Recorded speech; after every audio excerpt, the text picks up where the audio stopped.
This is a VOD review for a Treant game. Looking for some advice on laning as well as mid-game. I see in this game you guys won 37-19, and this looks like Guardian 1 average game. Let's just jump right in and take a look.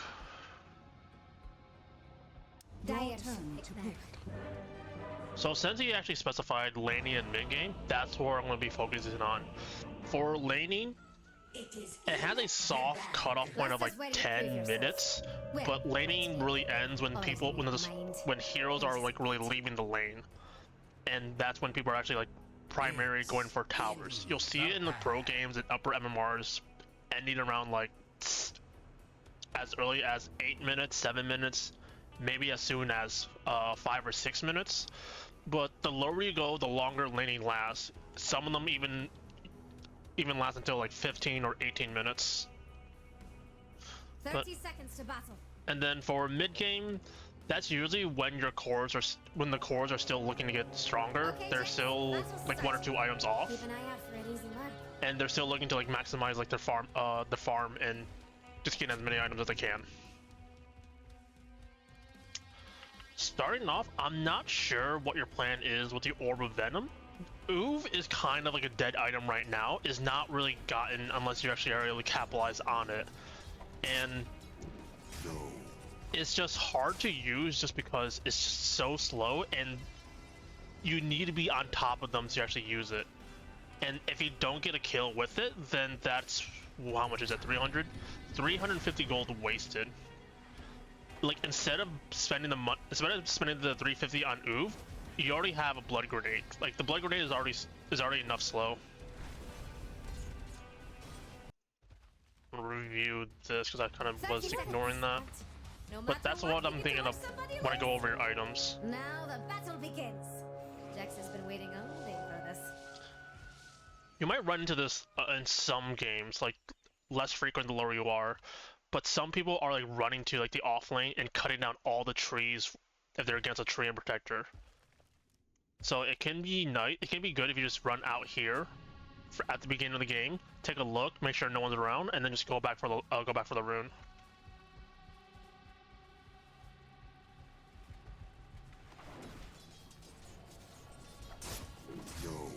It's fine. You can definitely be running at the Necro here. Like, the sooner you get your attacks in, the more impact you can have. Like, you haven't hit a hero yet, despite being like the highest base damage hero in the game. Yeah, you finally hit the Invoker, but it took you like a minute and 10. You had an opportunity to hit the Necro like at the first wave. Right about here, I would say. Just run at the Necro, hit him, get Leech Seed on him, get a second hit in, and then you can run away. Like, you don't need to respect the Necro this much. Necro is one of the heroes in the game where like he's super weak level 1, but if he's able to lane and get his levels, he'll be a nightmare to lane into, mainly because of like Knight's Heartstopper aura slowly taking you down. But the Necro's going unpunished. You're able to get a lot of damage onto the Invoker. Yeah, this is what I mean. If you are able to get more and more reckless attacks onto the heroes, you can bring them down, and then they're scared to go in.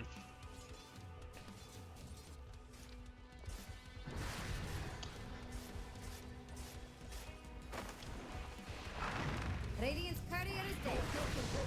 Let's try. This works. Nice. This was a little iffy just because you're kind of low going in. Radiant's courier has been killed. But you do have the healing ward to deal with.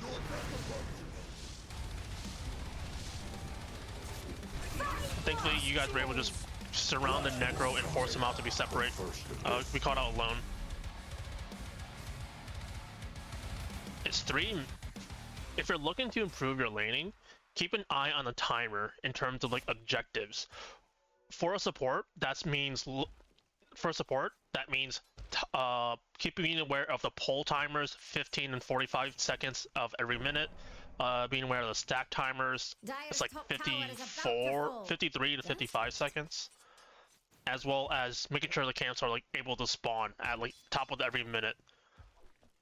You're not really going to be running into people who are contesting like the blocks and just body blocking the camp, so like you're free to do like blocking this and just dewarding this, and you're guaranteed to have a camp.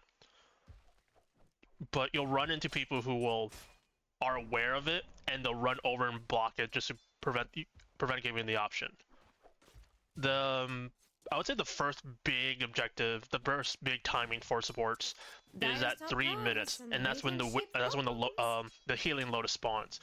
If you grab this, this is a free heal for either you or your carry.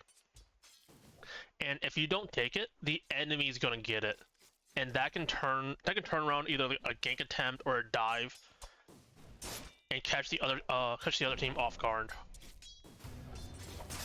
Like somehow the Invoker is able to get it without any worry, without any being contested.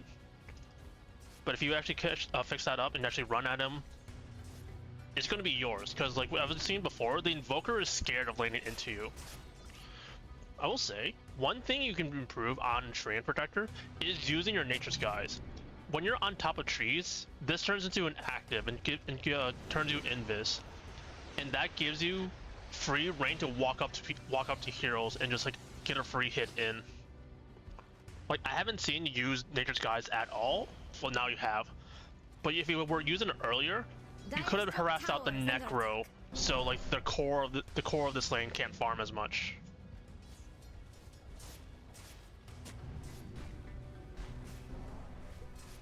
That's a fine sentry. Tower is under Dire just fortified. If you are looking to run at heroes, try not to run across the entire wave out in the open. You want to run at them through the trees, because that way they'll give them like less time to actually like react and everything. Because the second you walk out and show, the Invoker's already running away, Necro's walking away, and he's having time to like cast spells on you. You might be able to get this kill just because like the nature of heroes you guys are, but yeah, that's kind of what I expected. Because you ran at them out in the open, they had all the time in the world to just like plan and run away from you. Dire's courier has been killed. Were you paying attention? You obviously weren't. Yeah, this is what I meant by like the oov not being worth it. Yeah, you're getting like them slowed down. Never mind, it doesn't even slow, it's just damage. This is literally only 30 damage. And then that's without magic resistance. Like, in total, oov is where are you? Oov is dealing like, what's the math? 7.5 times 3, 21, 22.5, we'll say like 23. Oov is only dealing 23 damage, and that's a third of your base attack damage. Like you might as well just build like either more stats or just more movement speed or just something else other than 30 damage, because this isn't helping you. If you're looking for the slow, that's where I think Orb of Frost would be it.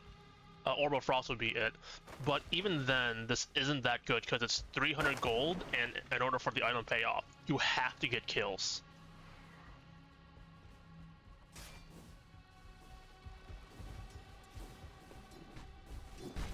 You look at the enemy wave, that's good. I like that you got more tangos and another bug grenade. You've been holding onto this observer for like the entire 5 minutes. You bought it at the start, and you've yet to place it. Like if you want to have it in the lane, you could throw it like back here outside their tower or on the opposite side. I usually throw my observer like here or so. Well, here or so. But that's because we've yet to enter a sentry war in the middle. But until like you see that the Invoker has placed sentries, oh, he stopped for some reason. Until you've seen that Invoker has placed a sentry, that's where you are able to throw the observer like back here or somewhere around, just to give you more information on what the Necro is doing.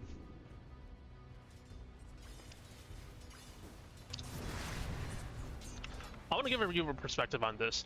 You have 1, 2, and then where's your courier? Wherever your courier is. 4 observers under your control, in your possession. You threw 1 down for vision to see the gank, which is good. Where are the next 3 observers going to be? Do you have plans to rotate mid to go to see to throw a ward over the rune? Are you going to go through the gate? Are you going to go through the gate to get vision on them? Maybe with the Weaver if he's like back here jungling. Like when you buy, like it's good you're buying wards, but make sure you have a plan for them. Especially if you're going to buy out your entire stock. Like on the off chance your other support, your 4, is able to buy wards, or is actually buying wards, they may be able to throw a ward like to continue like their own kill attempts, or your mid might buy a ward just so they can see like the rune or their own gank attempts. But if you hog all the wards, your team has no vision to work with and they can't do anything in the other 2 lanes.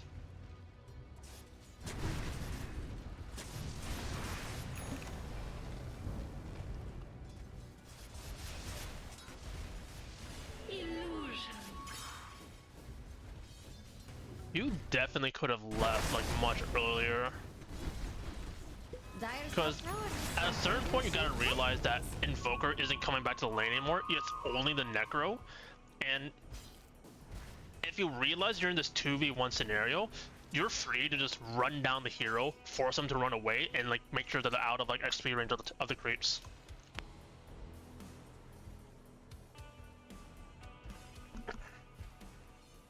And then once your carry is self-sufficient, like after he has a few levels, he has like his basic items, you're free to go and help the other lanes. It's more common for POS 4, but POS 5s can roam mid and like secure the water rune for like their bottle carrier. And then it's even more important for one of them to actually come mid at 6 minutes to get the first power rune. Neither of you came to help your mid here. But that's still something that you should keep in mind, especially as a support. And then for Treant Protector specific, you could just go through the gate with your Nature's guys, and they're not gonna know you went through unless they actually see you. And then you have the option of like using Nature's guys and just scouting them out, just being like in front of the tower here. Or just walking around and opening up a gank opportunity onto the carry if you're able to set up like right here. And if you do make a move like that, that means you're giving solo XP for your carry here, and then he's able to get much stronger, much faster.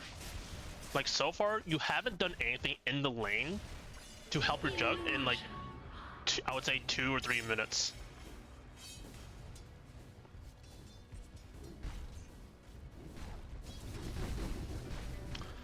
And then because we are focusing on like a hyper mobile play style and just moving around and actually helping out across the map, you need to get your boots fast. Boots should be like your first or second item after like maybe like a wand or something. Because the boots will just help you move across the map and actually run up to heroes and run them down. Because if you are able to run faster than them, due to Nature's guys, you can get a leech seed on them, which is going to be like a 0.9 second route, and that gives enough time for the rest of your team to actually walk up and like catch up to them. And that's how you are able to like snowball your leads and get stronger. I wonder how long it takes for you to leave. I don't like that ward. I don't like that observer because there's no way for you to play off of it. I got baited. If you're looking for Radiant's bottom tower, better hurry. Yeah, I had this problem where if I had stayed in when I was like I think 2k or 3k, where if I stayed in lane, my carry suddenly gets overconfident and tries to go for kills like that only to die. I found out very quickly I can save, quote unquote, save my carry by just leaving the lane, and therefore they don't get that overconfidence to actually go in and do those kind of plays. Dire structures are fortified. Like, keep in mind as a support that your goal here is to secure the farm for your carry. And if you just stay down here and give them that overconfidence to randomly go in because, oh, I have my support behind me, you're slowing down their game, you're slowing down their farm.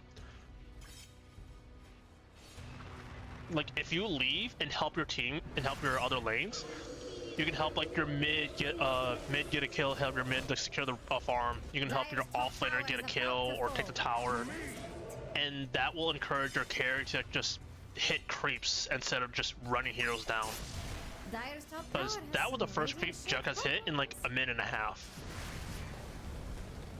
And like, I wouldn't be surprised, like, yeah, Jug is like 4th in net worth. And it's all because he's not really hitting creeps.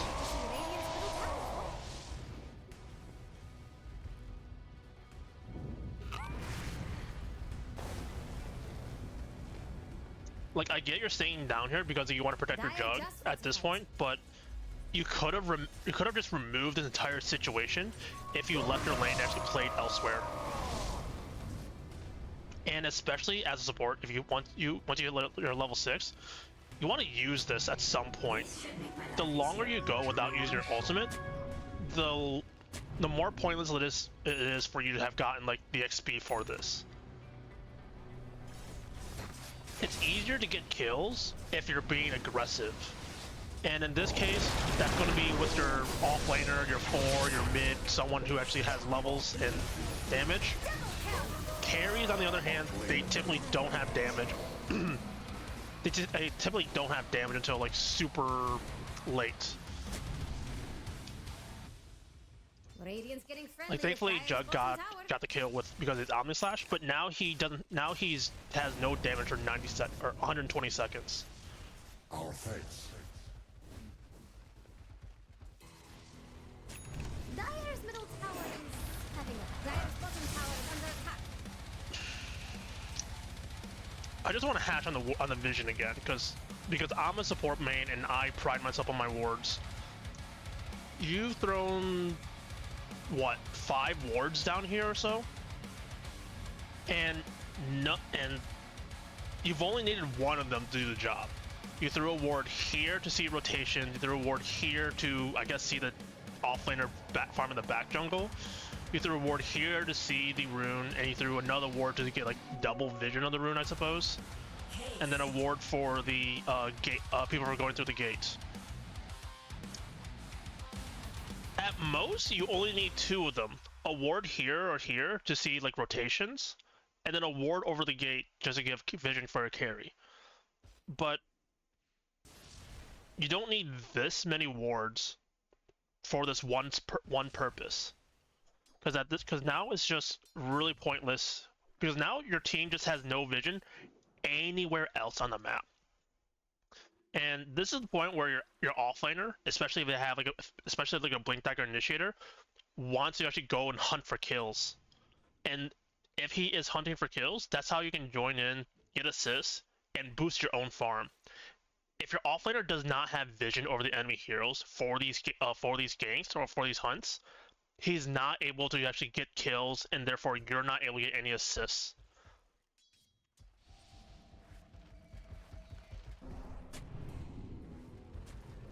Yeah, overall, all I'm seeing right now in the last 10 minutes here is you just being stuck down here to bottom and having the inability to actually just do anything else on the map. Because remember, the game is more than just this little section. You have 3 entire lanes with 9 other heroes to interact with. The only reason why your Juggernaut was kicked out of bottom here is because you stayed down here, and that effectively allowed the enemies, all 5 of Dire, to just rotate everyone down here. And then in response to Dire's heroes moving down here, all of the heroes on Radiant, your Axe, your PA, and dream case scenario, your Sniper, are coming down here to like defend your Jug as well. And like, it's good you guys won that fight. It's good that you kind of got like saved from that scythe. but this could have just been entirely avoided if you just like left the lane, help your mid, help your off lane, or and just like get vision on the enemy side. If you get the vision down first, if you make the aggressive move first, then the enemy is forced to react to you. They come up here, fight you, fight your axe, fight your PA, fight whatever, and that leaves your carry to be the only hero down here and just free farm all these camps. And he's able to do whatever you want, like push the tower in, keep hitting like all these jungle camps, hit the ancients back here, do whatever it is that he needs to get his first item.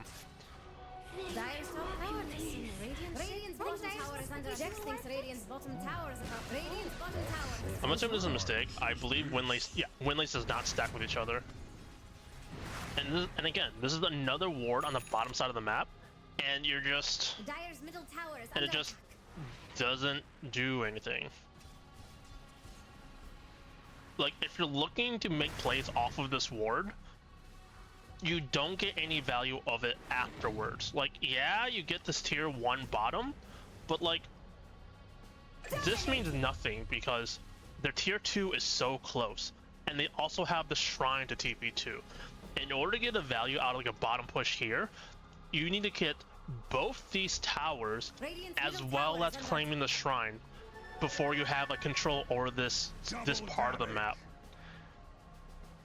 When instead, if you spent that effort, or like less than that effort, on like their off lane, their safe lane tower up here, or their as well as their mid tower here, suddenly you gain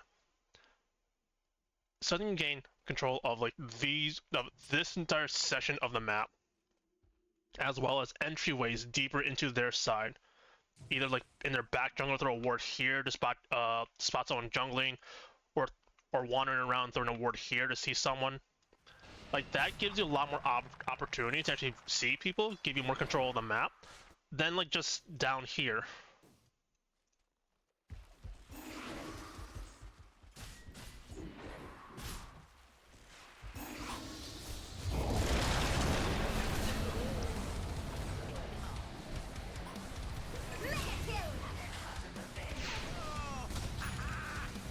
You're just 5-man, take this mid tower. Good, nice.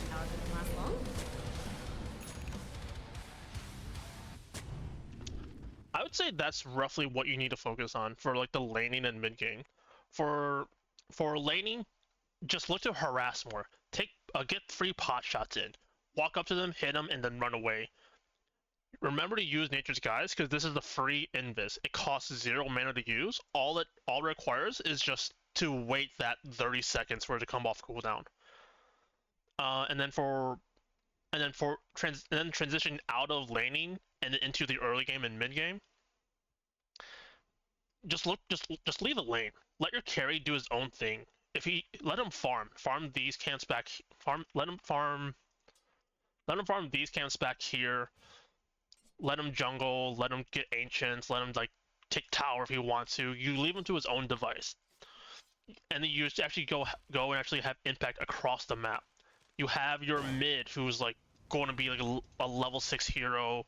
You're going to have your offlaner, who's going to be getting his levels and items. You're going to have your 4, who has either damage or control or a mix.